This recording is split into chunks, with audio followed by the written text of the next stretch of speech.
to the Hoopheads podcast. It's Mike Cleansing here with my co-host Jason Sunkel.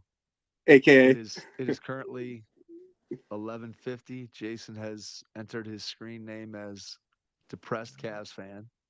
We've now had close to an hour and a half, hour and 45 minutes to digest the Cavs game 2 loss to the Indiana Pacers. I have a million thoughts. I don't even know where to start, so I'll let you go ahead and kick this off.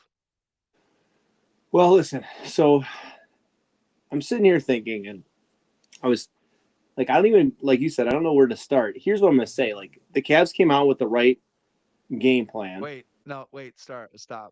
Let's start before the game even started.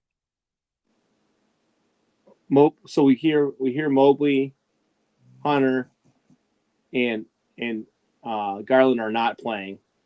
So right away, I'm like, well, there's no way they're winning this game. I mean, I didn't think there was any way they'd win.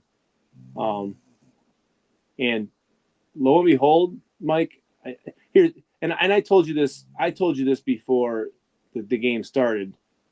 Like I'm more upset. I'm most upset about the fact that Hunter is not playing. I mean, he's dislocated fake thumb. Figure it out, dude. You're getting paid millions of dollars. You can play basketball.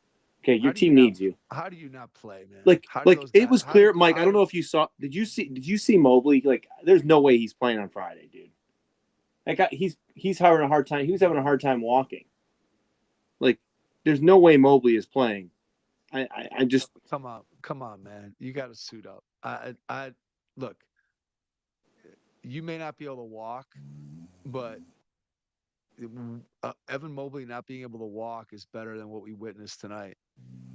I just don't understand how you have you have the second best record in the league. You have an opportunity, and again, maybe it's all smoke and mirrors, but you have an opportunity to compete for a title, and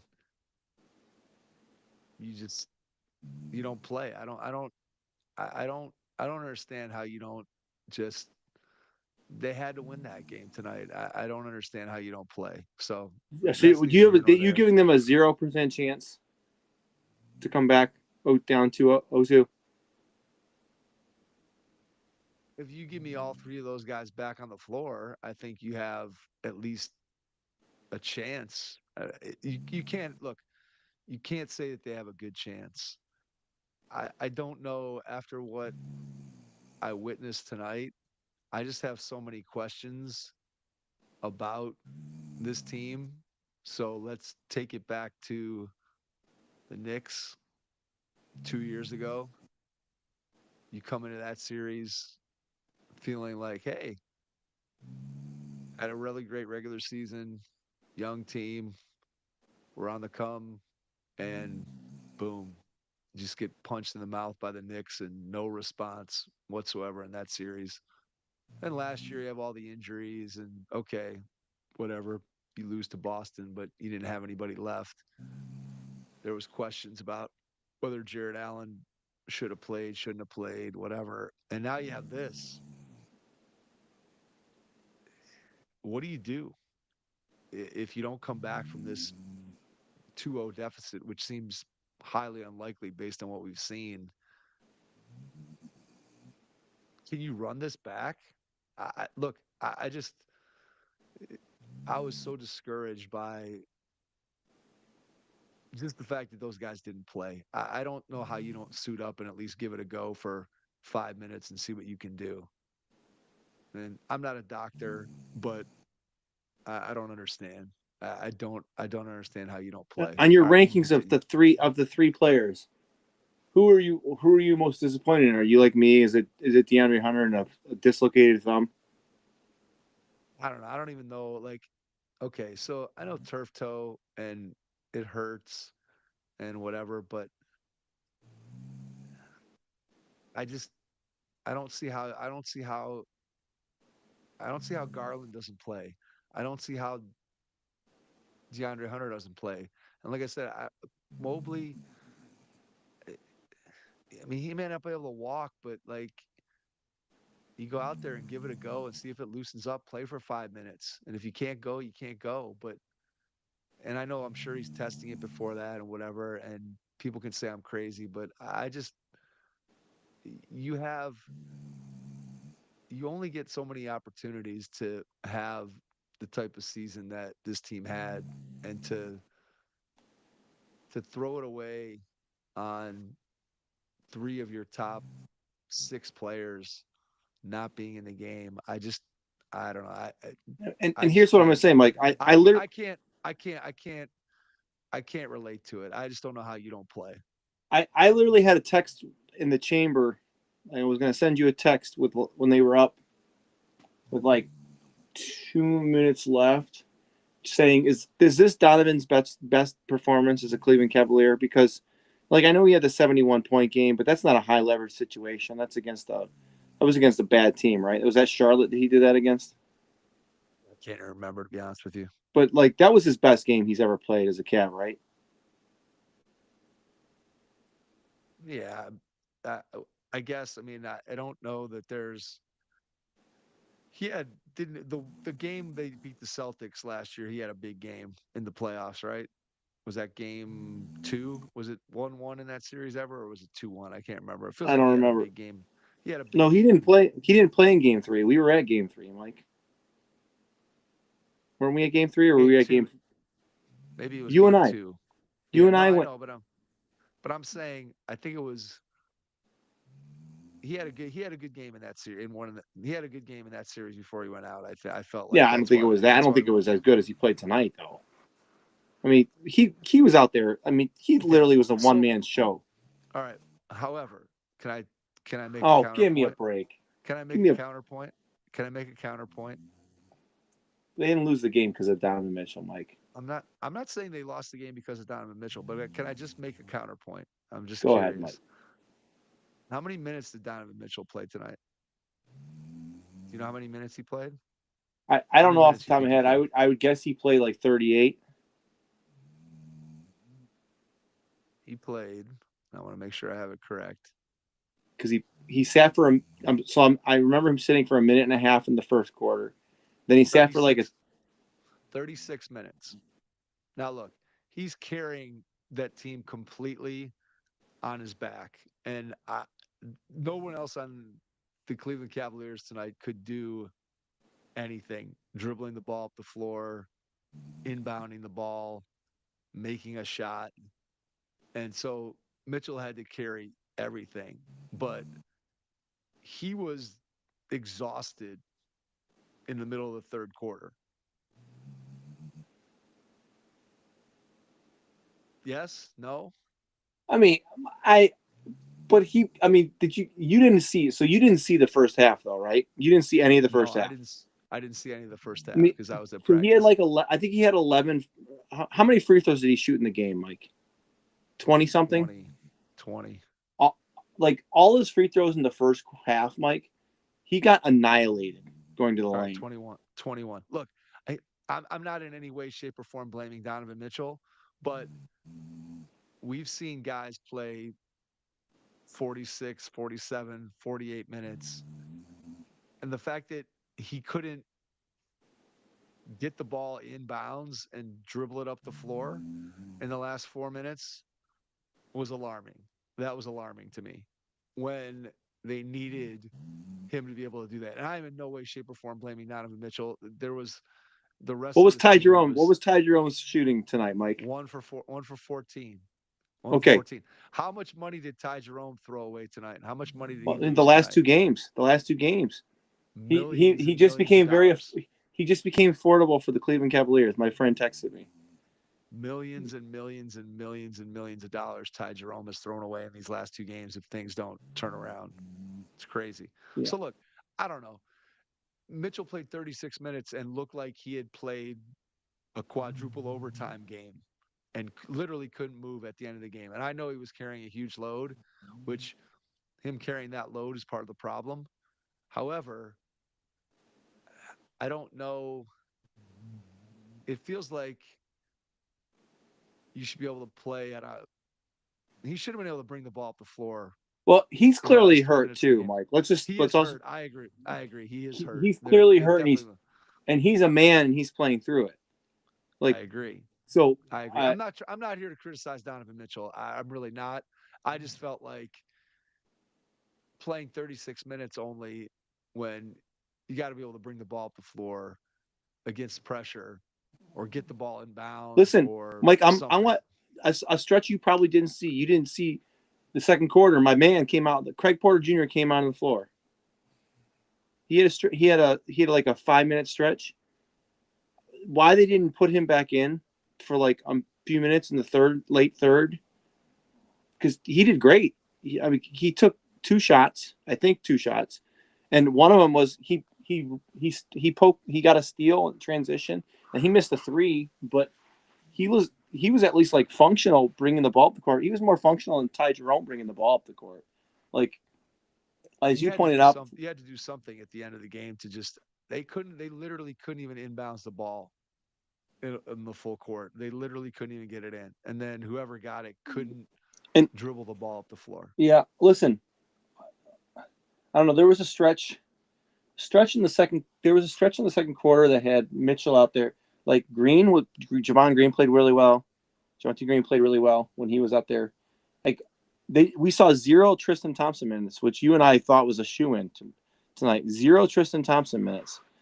You know, I thought as far as we're talking all about the Cavs here, but we got to give some credit. Like, got to give credit to Indiana. Got to give credit to the way they play. I mean, they're pesky.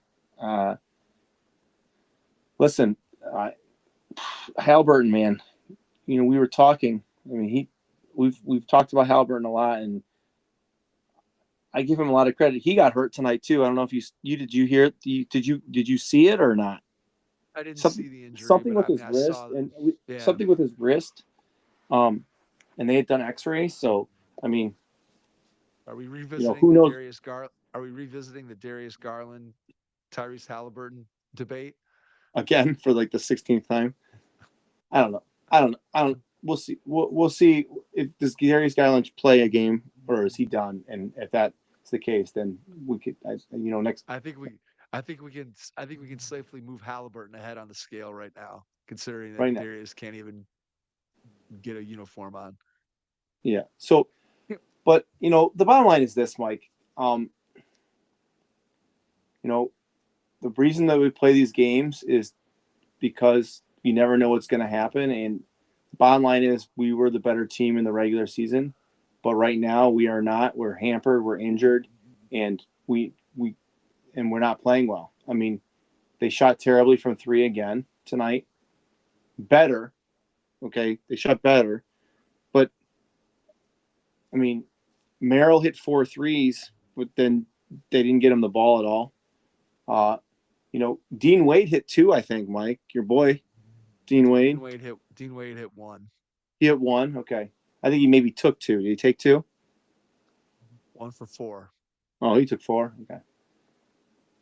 Okoro was, Okoro, the ball that Okoro fumbled out of bounds was very under the basket. You know what I'm talking about? Yeah. They fumbled it out of bounds. That was bad. Like Jalen Tyson didn't get any minutes. Gary Trent special there. Jalen Tyson didn't get any minutes either, Mike. I thought for sure he might get a minute or two. Like throw. He's a young kid. Throw him out there. He can play defense. Like he can handle the ball a little bit. Like put him out there. Like I don't know. And here we are arguing about this. The bottom line is this. Here's what I'll say. So statistically speaking, if you take out Jared Allen, who went 7 for 9, and Donovan Mitchell, who went 15 for 30, the rest of the Cavs were 9 of 33. And Strus was what? Because Strus was productive in the first half. He fell off in the second half. He hit that 1-3 late down the stretch, but. Sorry, I misspoke. Sorry, because Strus was 8 of 18, so I got to include Strus. Strus started hot. Like he was 4 of 6 to start. So like he cooled off considerably, but they stopped doing the drop coverage that they were playing. So, but I think Indiana wins the series, Mike. I'm thinking it's going. We're going to get one. We're not going to get swept here. I think I think we're gonna. I'm going Indiana in 6 now, Mike. I'm changing my mind. I think we get one in Indiana, and then we get game 5 at home, and then game 6 we lose it in Indiana. That's my prediction. That's what I'm going with. If these guys don't play, there's no way we're winning a game. There's no way. If Garland, Mobley, and DeAndre Hunter don't play, I don't Well, see a path to us. Atkinson said in his press conference tonight he felt pretty good that he was going to get one or two of the guys back for Friday's game, which goes back to my theory of they were trying to sneak this, like they were being trepidatious about an injury, and they were like, if he played tonight and they lose and they aggravate it, then I'm not. Listen, you're in the playoffs. You can't like take a game for granted. But man, Buddy Hield, like, what is this guy? This guy's on one right now. 22 points in the second half, Mike. I'm telling you, buddy, he's getting it done. All right, well, we could talk about that game in a minute when it's over. Yeah, and I know. So the bottom line is this, Mike. I don't think there's any way the Cavs win this series at this point. But I'm gonna take the Pacers in 6. Because we're not going to get swept. There's just no way we're going to get swept. I don't believe we can get swept. Are you going Pacers sweep?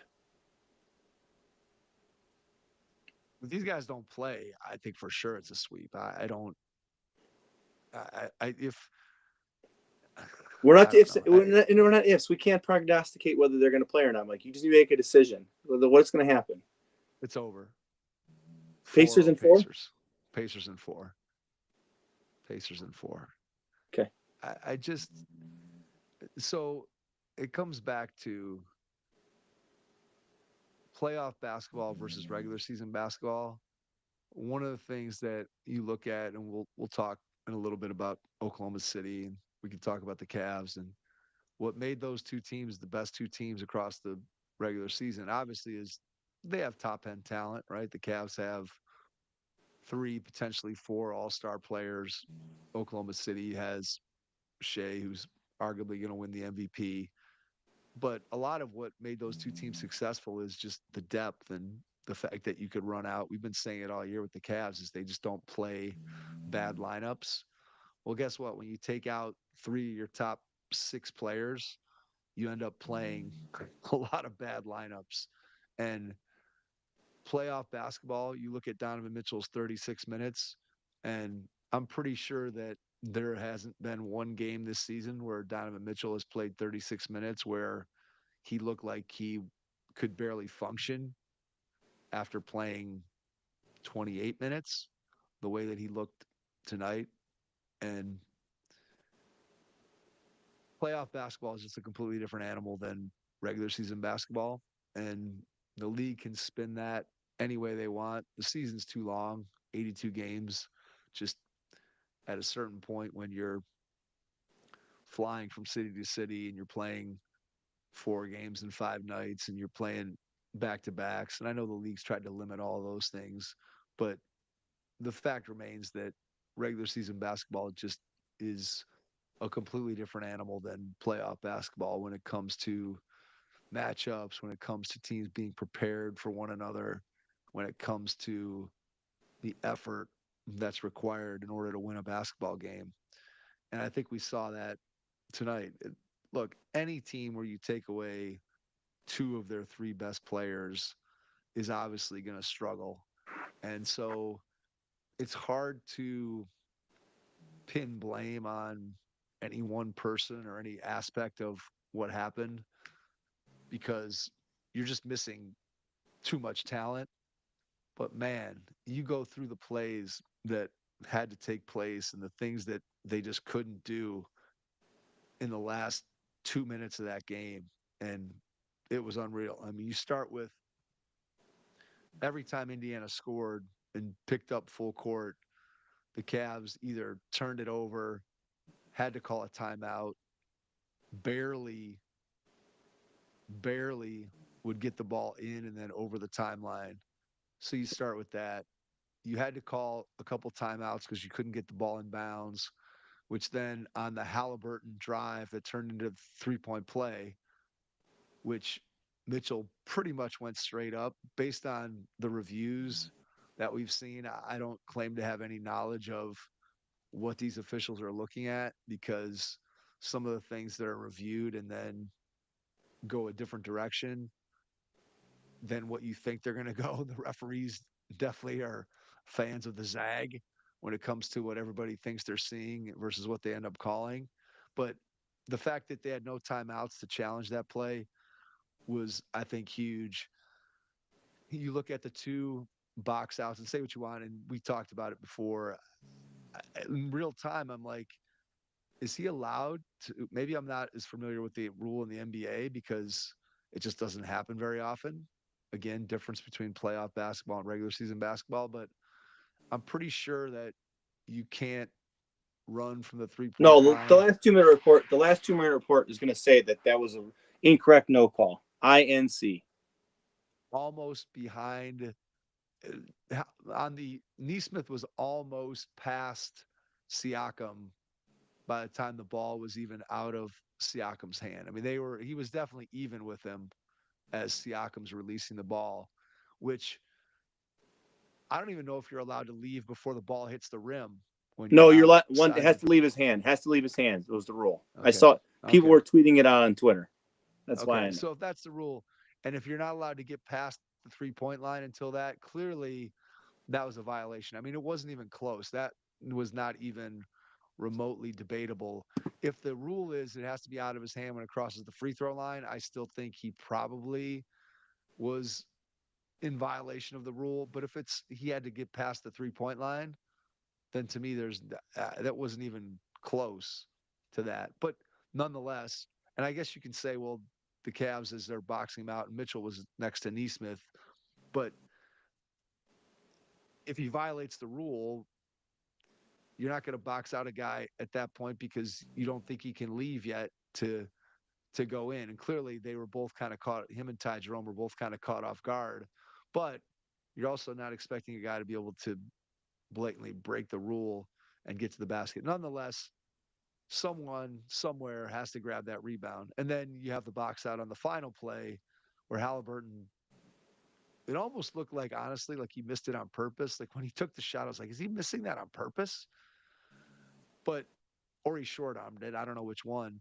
And then the Cavs don't get the rebound. So you have those two plays. You have the inbounds where they had to call timeout in the backcourt and then they have to take it out. Strus takes it out, and I have no idea where you're throwing the ball or what you're trying to do. There has to be some way to get the ball. I've never seen an NBA team have that much repeated trouble getting the ball in bounds over and over and over again, where literally you could have been a 5 second call or a turnover every time we were taking the ball out of bounds. It was scary. Like even on that last play when Halliburton misses,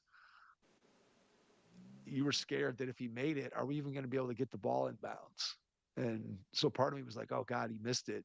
Great. Now we got to get the rebound. And obviously we know what happened from there. But the pass where Strus inbounds at half court and just lobs it to nowhere was atrocious. The Mitchell trying to beat Neesmith and then getting called for just the regular foul, which was the right call. I think you and I were both surprised that it didn't get whistled as a flagrant. It definitely was a foul on Mitchell.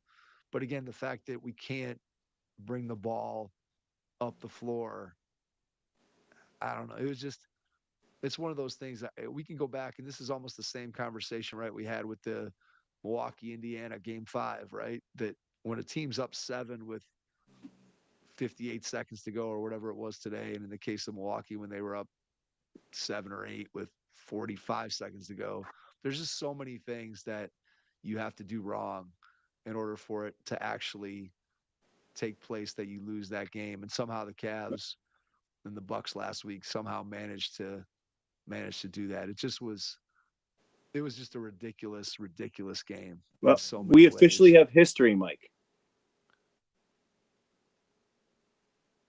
Official. Five road wins in a row for in the second First round. time in NBA history that any in second round, all 4 road teams won game 1 of a division or conference semis in the same season. Yeah, not surprising. And Well, I Mike, let's guess be honest too. Let's be honest too. All 5 of these games were coin flips, right? Going into the fourth quarter, they could have gone either way. Like, well, this game Golden State was up 20 going into the fourth quarter. So I don't know if this was a coin flip okay, going so into the fourth quarter. but I mean, Minnesota got down to 6, right? At some point here. I mean, Did it get to 6? I know it got to 9. I saw it at 9. Maybe I it got think I'm to pretty sure it got 6. to I don't 6. know. But regardless, I mean, they've been competitive games. It's not been a complete blowout. And here we are now, Mike. It's like, I mean, I know they're. Well, I guess let's finish. I mean, do we have anything else to say on the Cavs? We've spent 25 minutes talking about the Cavs. Do we want to just go into this game now? You want, or do you want? can we rank the worst Cavs losses? And Well, you want to. Mike I'm Frizzy's saying left. this is third. I'm thinking this is third, Mike. So what are the other ones? What's your number Well, one? the shot is the first. Shots number one without question. I think number two is the 2018 Game 1 NBA Finals, because you steal that game, you might change the and I know you're not probably winning that series, but you weren't going to win a game after that. You know, LeBron smacked the dry erase board supposedly in the locker room and broke part of his hand after the game and played the rest of the series on it. You know, with it. I don't know. I think another one that's not, it's not up there, but when the Cavs were up 26 against the Heat when LeBron's first game back and then they blew it. I was at that game. That's a heartbreaker. Right? It's not the same because the Cavs were terrible, but when they're up Not the 26 against, same. but when they were up 26 against LeBron in his first Yeah, I game back, got you. I that got you. one's there just because it was kind of had been built up and things. But I think this is third. No, this one's worse. However, This one's worse. This one's worse than game one. This one's worse than game one of 2018. Because no, 2018, 2018, there's no, you didn't think that their opportunity to win a title that year was real. But let's just say this. We know the result. We know how it got to the result. But if I told you that DeAndre Hunter, Garland, I wasn't as crushed after that game as I am after this game. but I had no expectations that they were going to win this game at all tonight, Mike. After I heard that the 3 of them were out. Right, but this is the accumulation of just throwing away this is the equivalent of throwing away a championship season. Okay, And that I year, mean, in 2018, you weren't throwing away a championship season because you weren't winning a championship with you were. I mean, you and I may have all been suited up in that team. Yeah, you weren't beating the Warriors in 2018. It didn't matter what you were doing. You weren't winning that. This, as evidenced by all these road upsets, I think you go back 4 days ago and almost every single person that you listened to, read, spoke to said if anyone wins the NBA championship besides Oklahoma City, Boston, or the Cavs, it would be incredible. And that's probably still the case. But man, have all these underdogs given us something to think about for sure. I don't know. It was a crushing loss tonight. It just was, it's so disappointing because the season has been so fun. The team has played such an entertaining brand of basketball. And to be honest, I'm just more disappointed than mad. It feels like I'm most disappointed those guys didn't play. That's the most disappointing thing to me. And because they didn't play, you put guys in a position where they were having to do things that they weren't honestly capable of doing. And Mitchell was incredible.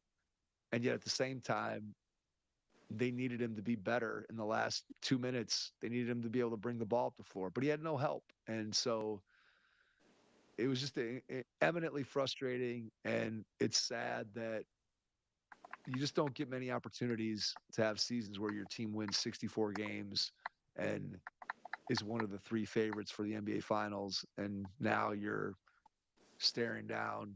We got to win a road game, maybe without 3 of our best 6 players, just to even stay alive in the series. And yeah, it's got to be demoralizing I just don't know how those guys didn't play. And I guess we'll see on Friday what happens. But man, what a disappointment. All right. So we're going to be a little more rapid fire with the other three series at this point, Mike, right? You want to be a little bit I quicker. think so. Yeah, I Okay. think so. We're going to go 2 hours of this. All right. No, no, I Mike, think we're Mike, will good. be, Mike literally will finish editing this episode and then it'll be time to wake up. So, all right. Golden State gets, listen, we can put a bow on the game. Like they beat Houston. I guess, we can talk about the rest versus rust because all these teams that had to rest have lost. Golden State, what's even more surprising about the fact that Golden State wins this game is Steph Curry played 13 minutes and like got 13 points and pulled his hammy. Who knows what his status is going to be going forward? I mean, a hammy's a hammy, and he's not necessarily like spring chicken here. So, but the bottom line is this: like Anthony Edwards was terrible tonight. Like probably the worst, at least in the first half. He was better in the second half, but he had 1 point in the first half. They need him to play better than that. And listen, I think this is. I still think Minnesota wins this series. I don't think there's any way. I mean, maybe I shouldn't say that. Maybe there is a way that Golden State will win the series because it is Golden State. But if Steph can't play, there's just no way. Like there's just no way. I mean, they won this game, but Draymond Green I think hit 4 or 5. He was 4 for 4 from behind the arc in the first quarter. It's not going to happen, guys. It's not that is regression to the mean is going to happen. And Anthony Edwards isn't going to be that bad. And although he was bad in the last game they played too, right? So he's been bad 2 games in a row. But I think my main takeaway is this is probably a 6 or 7 game series, and Golden State will get 1 at home. I think they leave. I think all said and done, it's going to be 2-2, and it's going to come down to the last 3. For the Golden State to have a chance, obviously Curry has to be able to play. If Steph Curry misses 2, 3 games in this series, you can stick a fork in Golden State, despite the fact that they won tonight. Although Buddy Hield did a pretty good Steph Curry impression and has done it for, obviously came up big in Game 7 against the Rockets, and same thing tonight in Steph's absence. Buddy bangs home 5 threes and played really well. And Minnesota couldn't hit the broadside of a barn. And you look at, again, what makes the difference in a lot of these games. You think and we're going to talk about the Celtics and the Knicks. Boston misses 45 threes in that game. Tonight, Minnesota shoots 5 for 29 from 3. Golden State shoots 18 for 42. So you make 13 more threes than another team. You outscore a team by 39 points from the Good three-point math, line. Mike. I'm proud of you. There's a pretty good chance that you're going to win that game, especially when the score is 99-88, not 130 to 125. So I think you're right in terms of Edwards has got to be better for Minnesota. Mike Conley played 22 minutes, didn't score. They really struggled to generate any kind of offense whatsoever. Randall was more like New York Knicks playoff Randall than he was Julius Randle from the first series this year. I mean, it's hard to imagine Golden State winning this series, even with Curry. But if Steph, like I said, if he misses a game or two, I just don't know that Golden State can generate enough offense to be able to beat Minnesota. Maybe we're underrating how good Golden State's defense is. Maybe it's just an off shooting night for Minnesota. I don't know. But when I look at these two teams and even watching the game tonight, it felt like Golden State was punching above their weight, and you were just kind of waiting for Minnesota to take off, and they just never did. Never got on a hot streak, never really got things going, and as a result, they lose game 1 by 11. If you're Minnesota, right, you're kicking yourself because anytime you can take advantage of the Warriors without Steph Curry on the floor, it feels like offensively they're just going to completely go into the tank. Yeah. And yet they were able to generate enough offense to stay alive. Like they gave up 36 points to a Stephless Warriors team in the third quarter. If you're Minnesota, who hangs their hat on defense, you just can't allow that to happen. And they did. And as a result, they're down 1-0 as the favorite. Although again, we're talking about a 6 seed versus a 7 seed. So if I'm going to predict what's going to happen in this series, I would have to guess.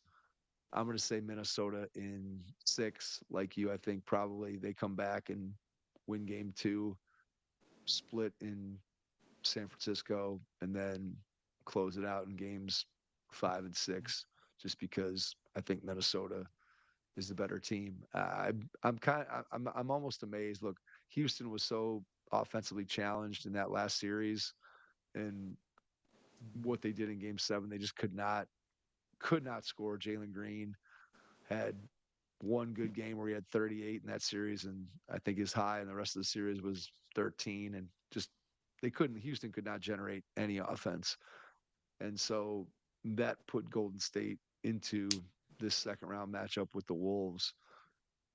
But I don't know how they can. I just don't think Golden State can score, especially now without Steph for any long stretch of time. So we'll see what happens here. But I'm going to say Minnesota in 6 moving forward. All right. So then let's go to the craziness that was yesterday and talk about those series. Knicks Celtics first. Celtics were in complete control of the game. They were up 20 halfway through the third quarter, right? Mike was it 20? 20? That and I'll be honest with you, Mike. I turned it off for a little bit, and I just was like, all right, well, this game's over. Like I'm not. This game's over. I'm gonna go. I take care of a few things. I get some stuff ready for today, and then I flipped back on, and I'm like, wait a second, it's a 6-point game. What happened? Like, how did this happen? And I was like, oh, the Celtics. They love the third quarter up 20, blow the lead situation. And then just Brunson was just ridiculous. I still don't know how he didn't make that little Yep. floater Yeah. at the end of regulation. Yeah. Because he was making everything else. And then, I when it went to overtime, I was like, no, there's no way the Knicks are going to win this game. And then they still won the game. Listen, credit to the Knicks. Listen, I hadn't realized how Bridges has not missed a game since his junior year of high school. That's crazy. And he's playing lots of minutes. That's nutsos. Played 51. He played 51 minutes in that game against the Celtics. 51 minutes. So he sat for 2 minutes. Is he in the an overtime game. is he the Cal Ripken of the NBA? I don't know. I know he's had a couple games where he's just checked in and then checked out in the course of that series, where he's played 10 seconds. So Well, still, I don't know if I mean, come on. How many games in a row has he played? That's the question I want to know. What is the most consecutive games a player's ever played in the NBA history? Do you know the answer to that question, Mike? It's AC Green. It's like 1,080 somewhere in there. It's somewhere in that range. AC Green is the answer to that question. What did you think the answer was? 1,080 somewhere in there. 1,192. Okay, well, I was close. I knew it was over 1,000. What's Bridges at? 556. Okay, so he's not even halfway there yet. He's third. He's third all time.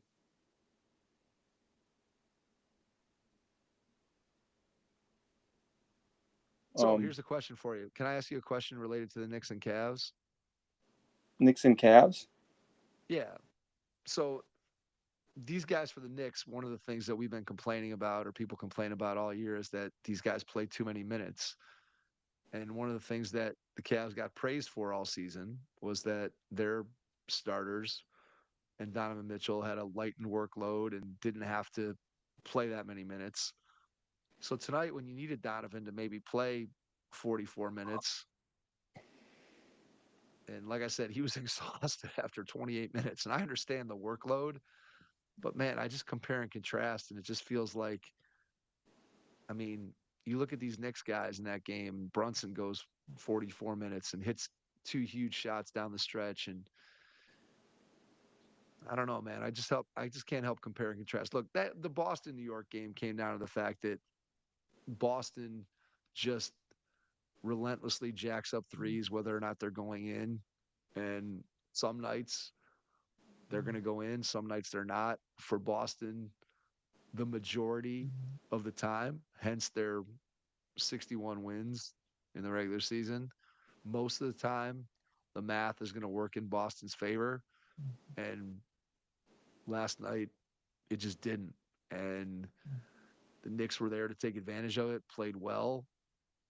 But I don't think that the formula of what we saw in that game, It's not going I to feel work. like Boston. No, I don't think it's going to work long term. I think Boston generated the fact that Boston's generating 63s. And look, they took a few bad ones in there, but a lot of the threes that they took were relatively open, and they're shots that on an ordinary night you would expect to go in.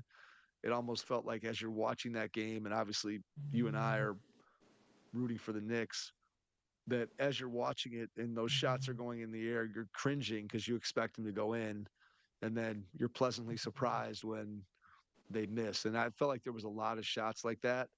And I still think the Knicks' problem, when you look at their effectiveness, Carl Anthony Towns is a defensive player in this series, and I think in any high leverage series is always going to be a problem.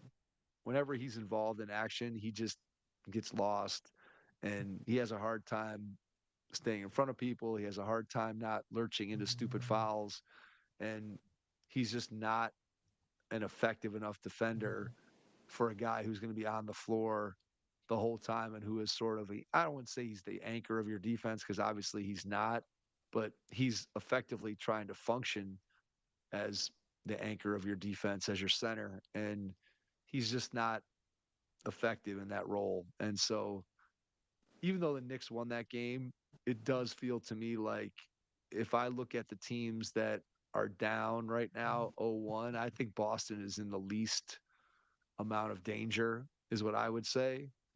I guess if Porzingis, whatever his mystery illness that caused him to go out at halftime, if that's something that like he had in the season where he is going to miss 3 weeks and he's totally unavailable for the rest of the series, COVID Jalen, 27. Jalen, yeah, who knows? I mean, Jalen Brown hasn't been as good as he was last year to this point in the playoffs.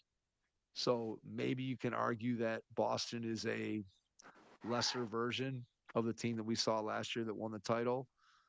But I still don't think that the Knicks have enough, even without Porzingis, to be able to beat the Celtics. But it's always good to get off to a 1-0 start. Let's put it that way. It gives you an So where you opportunity going? where Boston and how many?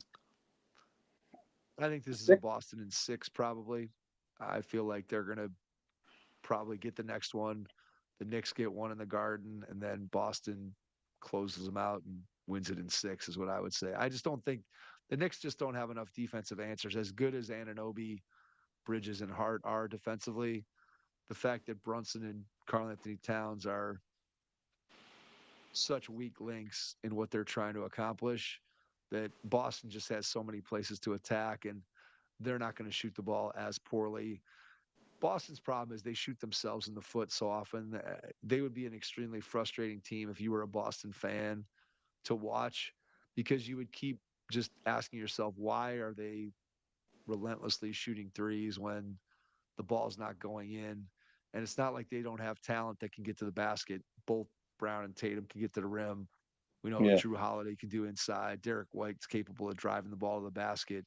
The fact that they just keep, and I don't want to say settling for threes because obviously that's the way that Joe Mazzulla and their team is designed, and they want to shoot that many threes.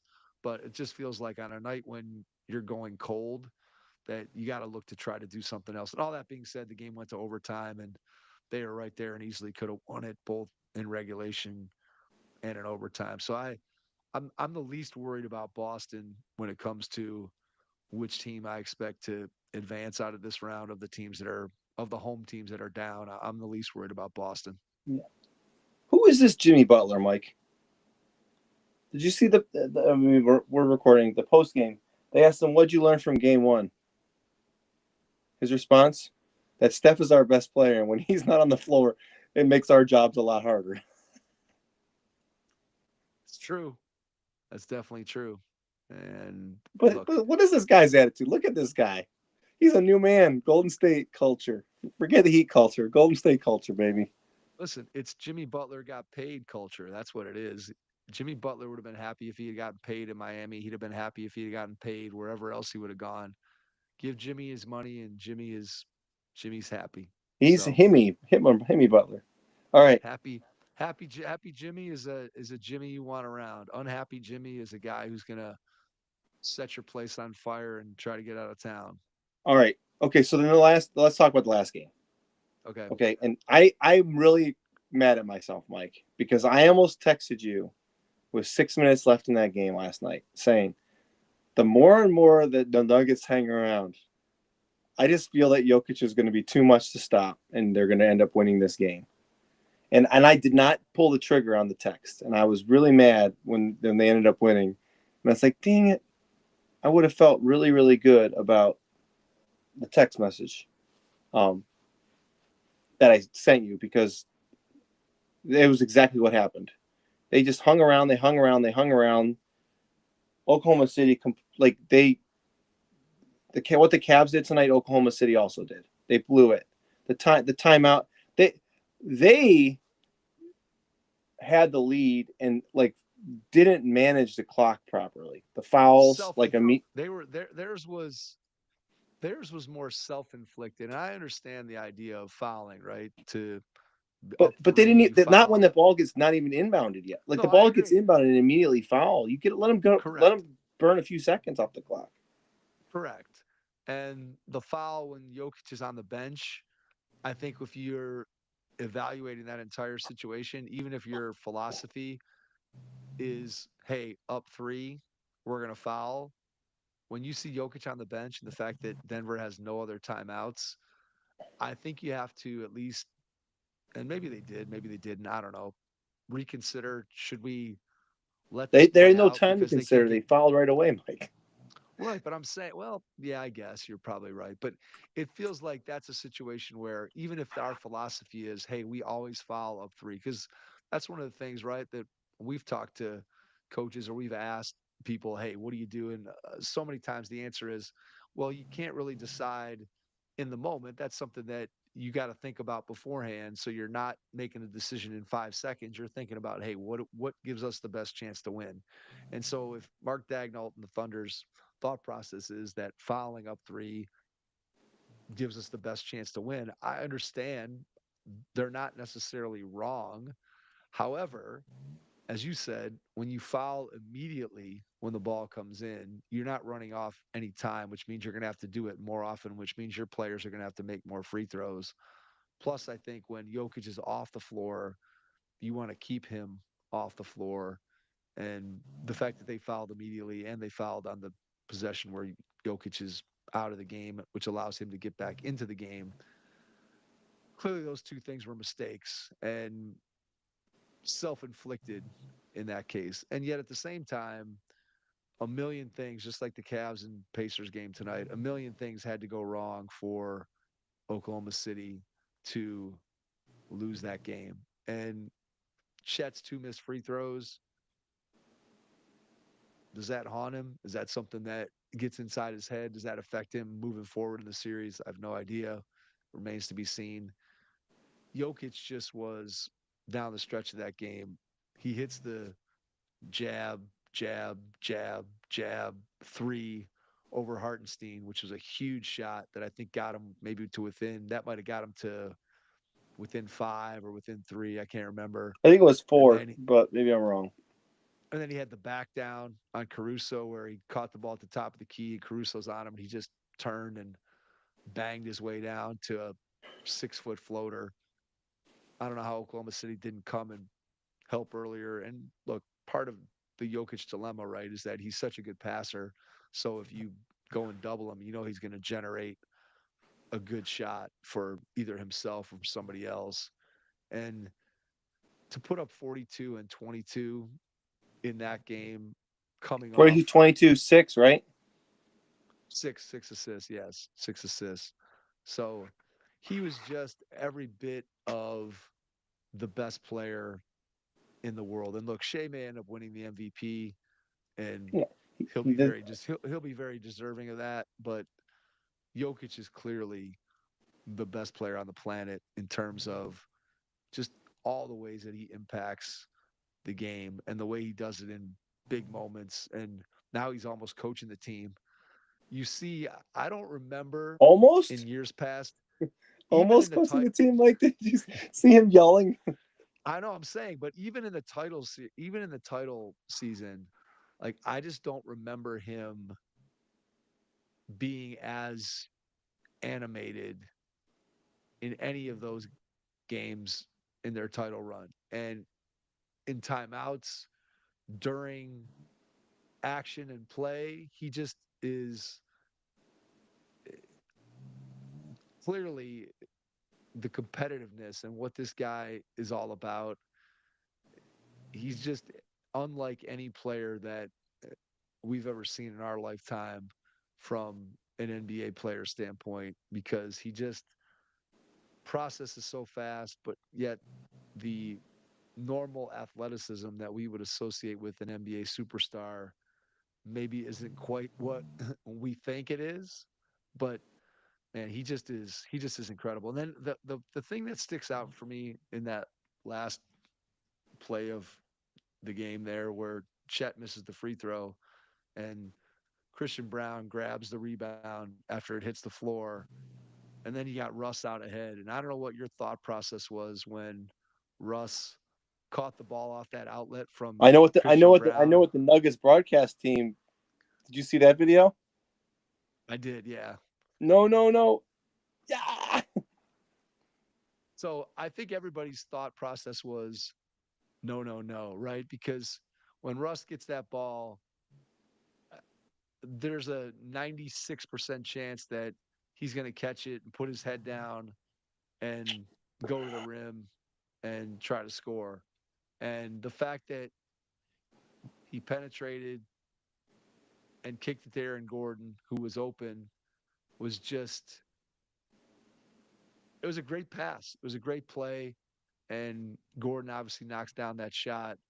Totally improbable victory, just from a standpoint of them coming back and them coming off the Clippers beat down in game 7. But I think there's a pathway for Denver to be able to win this series because, again, you look at Oklahoma City and you say, who's their second best player? Jalen Williams goes 5 for 20. Caruso was probably their second best offensive player. And if Alex Caruso is your second best offensive player,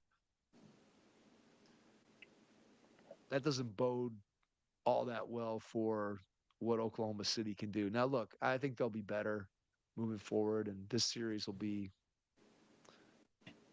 I mean, it's hard. It's hard to bet. It's hard to bet against Jokic. It's hard to bet against Jokic. Yeah. The fact that some people were picking the Clippers in Game 7 against Denver was laughable, and I know it.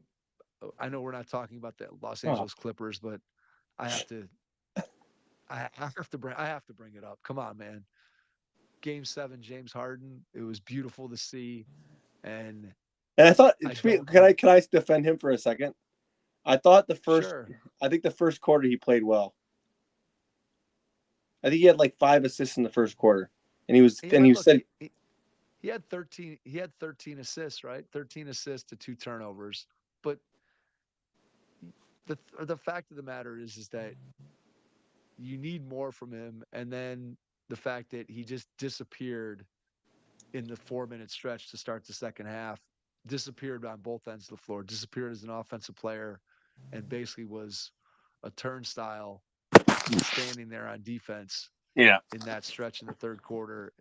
It just, it's mind blowing. I mean, it's not mind blowing at this point because it is who he is, but it's mind blowing that a guy can be as good of a regular season player and then for whatever reason just cannot find it within himself to be even remotely close to what he could have been in the regular season. He just has never approached that in any way, shape, or form in any big game. And so I don't know, and I know this isn't a we're not really talking about the Clippers, but why? I've said this so many times. I've never seen someone so obsessed with James Harden. I tell you. Why would you? Why would you want? But why would you want the guy on your team? Like, I heard people talking. I think Simmons and Russillo were talking about how much would you resign him for? Here's what I'd resign him for: zero, zero.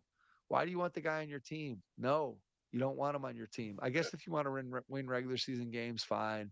But if you have any honest aspirations of wanting to win an NBA championship, I don't know why you would want the guy on your team. Anyway, so Denver takes care of that and then comes into Oklahoma City and Jokic puts up 42 and 22. So what's your Shea prediction? What's that? What's your prediction on that one? Ooh, man. I'm going OKC in 7. I'm going to go Denver in 6. Ooh, I like it. Listen, Denver versus either of the other teams, that would be fun. I mean, listen, the bottom line is this: any of the series that we're going to get going forward, like I think all 4 of these teams in both the Eastern and the Western Conference, if the Cavs somehow pull it out, I think it's interesting. I think the Knicks are probably the least interesting of the 8 teams if the theoretical Cavs are healthy, enough to play, right? Would you say the Knicks or would you say the Golden State because of as the least interesting, like, of the 8 teams? I could do without Golden State for sure. You just don't like Golden State, though. I don't like Golden State. Look, it's weird because I do like, again, I like Steph. The way he plays is just anybody who watches basketball, you have to appreciate what Steph Curry is and does. And to be honest, the way Golden State plays in general is they play basketball the way that you would want it to be played. But I can't I can't bring myself to root for the Warriors or want to watch the Warriors. Obviously, anybody who's listened to the podcast knows that you and I have a distaste for the Boston Celtics, but Boston against Indiana or the Cavs would be, I think, an entertaining series. I guess probably the team that I'd be the least interested in watching. I don't know. I don't mind watching the Knicks. Brunson is, I mean, he's just incredible. I don't like when the Cavs play against Brunson. I feel like Brunson's going to score every single time he has the ball. So maybe that's my bias against the Knicks. But I think you're right. I think any of the series, if you move forward, all 4 of these series are interesting. If the Cavs can get their guys back on the floor, then I think that at least they can maybe theoretically make it interesting. I just don't anticipate those guys playing, hence my 4-0 Pacers prediction. If they didn't play tonight, come on, man, just shut it down. We'll see you. We'll see you in October. Great. Can I read you Draymond Green's quote after the game, and then we can wrap it, Mike. Draymond asked Steph Curry if he was good when he walked farm. Curry told him, "I'll be back." Green said the Warriors played several minutes without knowing Curry was out of his hamstring. And he said, well, then Robin had to turn into Batman and Alfred had to turn into Robin.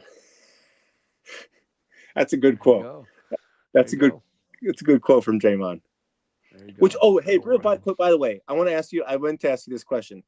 The move that Mitchell made and the guy Nembhard jumped over him and kicked him in the head.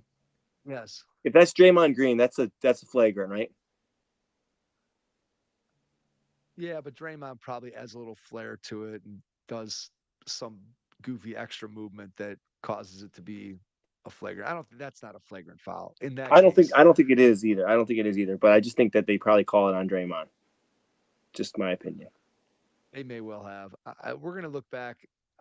We're gonna look back on this game and go. If you go through play by play of the last 4 minutes of this Cavs Pacers game, there's so many unbelievably weird, unlucky / poor plays by the Cleveland Cavaliers. I'm sure that's a game that you've coached in games. I've coached in games. I've sat in the stand and watched games where the clock cannot move fast enough. And I'm sure Kenny Atkinson, for the entirety of that fourth quarter, just was hoping and praying that the clock would move faster. And it just never did. And bottom line is it's hard to win without 3 of your top 6 guys. And I just don't know how those guys didn't at least suit up and give it a go. But it is what it is, man. They didn't. Yep. And here we are, Cavs down 0-2. So we'll see All what right. they're made of on Friday night and what they can do, because that was a dispiriting game to say the least. Yes, sir. All right. I think we wrap it there, Mike. Sounds like a Approaching plan. 1 a.m. There you go. All right. Thanks everyone for listening tonight. Really appreciate it. And to everyone out there, we will catch you on our next episode. Thanks.